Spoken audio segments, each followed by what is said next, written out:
Going on, everyone? Got a 2024-25 Hyundai Kona here, and we are getting the service is due message here on the radio. I'm gonna show you how to reset this real quick. Okay, we're not doing it through this maintenance menu that you have here. You need to scroll over to the left once, and you need to actually go to setup.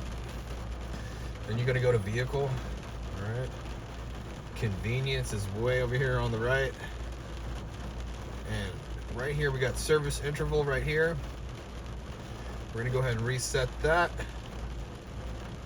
and we're gonna reset the oil.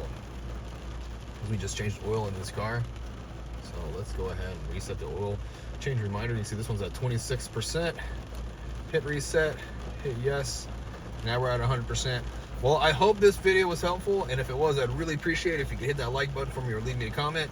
And if you'd like to see more Hyundai content, I'd really appreciate if you could subscribe.